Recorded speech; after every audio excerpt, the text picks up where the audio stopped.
भारत पर अंग्रेजों का कब्जा कैसे हुआ, शुरुआत से अंत तक पूरा इतिहास। हेलो एवरीवन, आज हम जानेंगे कि आखिर अंग्रेज भारत में कैसे आए, कैसे उन्होंने व्यापार के बहाने पूरे देश पर कब्जा कर लिया और फिर कैसे भारत ने आज़ादी हासिल की।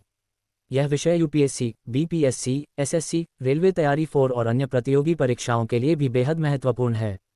तो आइए शुरू करते हैं। भाग 1, अंग्रेजों का भारत आगमन। सन 1600 में इंग्लैंड की महारानी एलिजाबेथ प्रथम ने ईस्ट इंडिया कंपनी को व्यापार करने का अधिकार दिया।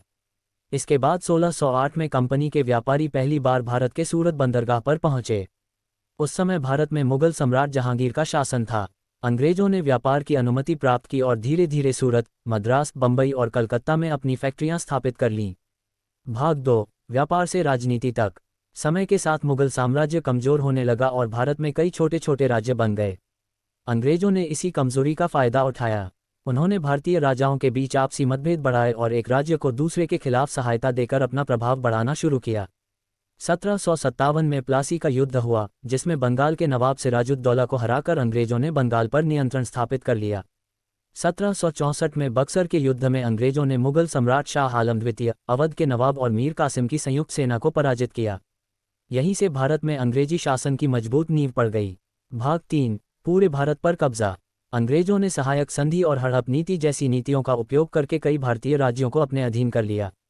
धीरे धीरे उन्होंने मराठा, मैसूर, पंजाब और अन्य शक्तिशाली राज्यों को भी पराजित कर दिया। 1857 में भारतीय सैनिकों और जनता ने अंग्रेजों के खिलाफ पहला स्वतंत्रता संग्राम शुरू किया। हालांकि यह विद्रोह सफल नहीं हुआ, लेकिन इसने अंग्रेजों को हिला दिया। 1858 में ईस्ट इंडिया कंपनी का शासन समाप्त कर दिया गया और भारत का शासन सीधे ब्रिटिश सरकार के हाथों में चला गया। भाग 4, स्वतंत्रता आंदोलन। 1885 में भारतीय राष्ट्रीय कांग्रेस की स्थापना हुई। इसके बाद महात्मा गांधी के नेतृत्व में असहयोग आंदोलन, सविनय अवज्ञा आंदोलन और भारत छोड़ो आंदोलन जैसे बड़े आंदोलन हुए। देश भर के लाखों लोगों ने स्वतंत्रता के लिए संघर्ष किया। भगत सिंह, चंद्रशेखर आजाद, सुभाष चंद्र बोस, सरदार पटेल, जवाहरलाल नेहरू और अनेक स्वतंत्रता सेनानियों ने महत्वपूर्ण योगदान दिया। भाग 5, भारत की आज़ादी। द्वितीय विश्व युद्ध के बाद ब्रिटेन की आर्थिक स्थिति कमजोर हो गई। लगातार आंदोलनों और जनता के दबाव के कारण ब्रिटिश सरकार ने भारत छोड़ने का निर्णय लिया। 15 अगस्त 1947 को भारत स्वतंत्र हुआ। हालांकि स्वतंत्रता के साथ भारत और पाकिस्तान का विभाजन भी हुआ, जिसने लाखों लोगों के जीवन को प्रभावित किया। तो दोस्तों, अंग्रेज व्यापार करने आए थे, लेकिन भारत की राजनीतिक कमजोरी और आपसी मतभेदों का लाभ उठाकर उन्होंने लगभग 200 वर्षों तक शासन किया।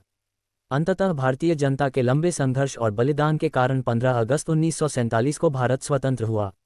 अगर आपको यह वीडियो पसंद आया हो तो इसे लाइक करें, अपने दोस्तों के साथ शेयर करें और इतिहास, जीके और करंट अफेयर्स की ऐसी ही महत्वपूर्ण जानकारी के लिए हमारे चैनल को सब्सक्राइब करना न भूलें।